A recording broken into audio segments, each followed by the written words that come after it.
really excited about getting this game into players' hands and letting them experience this massive world. A main cornerstone of D4 is play your way. As a player continues to advance through the story and into the endgame, they'll unlock a ton of brand new activities that provide meaningful progression, no matter their playstyle.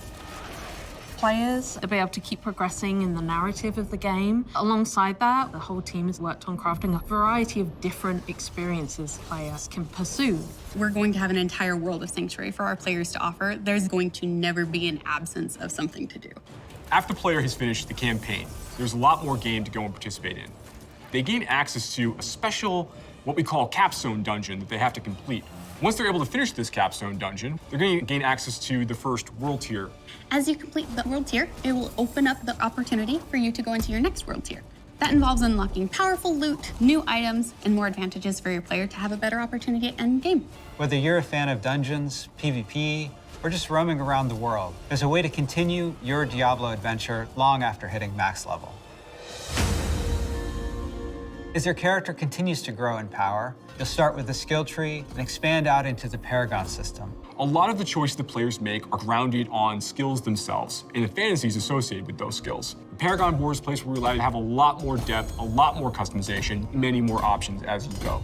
You can rotate the board, so you can choose a different path if you're like, I want to do more strength-based things, or I want these particular boons or glyphs. You can chart your path through it, and they're really a way for you to keep expanding your character and making it uniquely yours.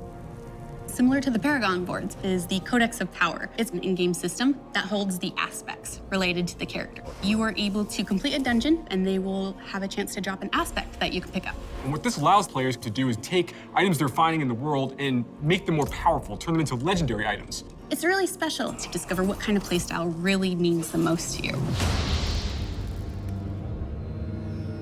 Every part of Sanctuary is fulfilling and satisfying. Dungeons in particular are really close to my heart.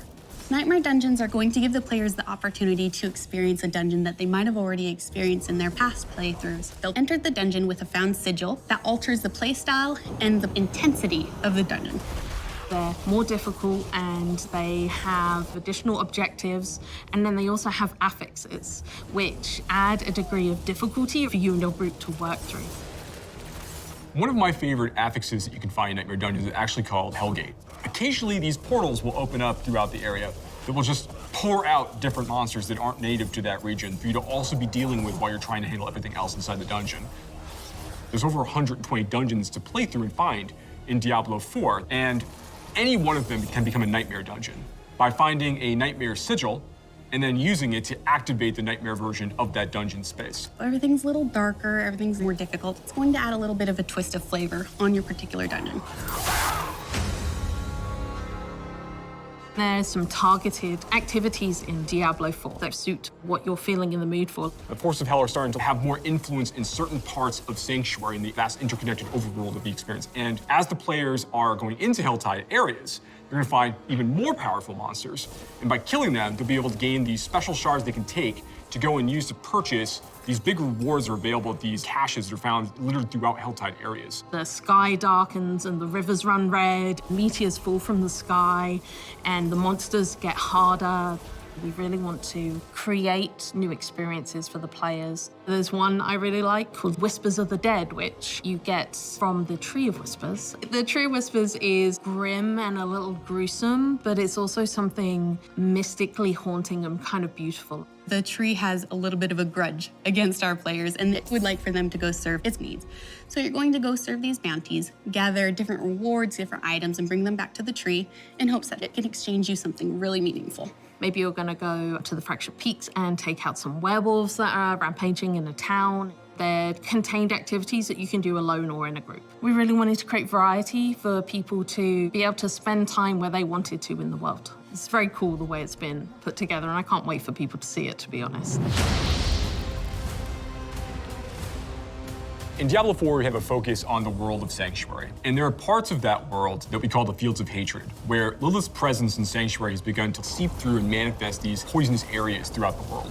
When players go to these regions, they get to engage in player versus player conflict. These offer opportunities for the player to collect shards. But there is a little bit of a catch. In order to get these shards back to town, you'll need to purify them. Other players will definitely know that you're attempting to purify your shards, so you'd better be prepared to fight if you're going to be playing any PvP, and be prepared that you might lose some stuff in the meantime. Once they've got the purified shards, they can take these, go back to nearby towns to sell them, and then use that to buy a whole bunch of like interesting cosmetic items and rewards. It's a place for people who really love PvP and want to still get loot and still increase their character's power. If that's the way they want to play, they can. Launch is just the beginning. One of the things we're really focused on is creating a living, breathing set of updates for players to engage with after the game has gone live. It's really just going to be a way to keep coming back and experiencing more Diablo 4 in fresh ways. We're really eager to hear all of your experiences and just enjoy the entire story with you all.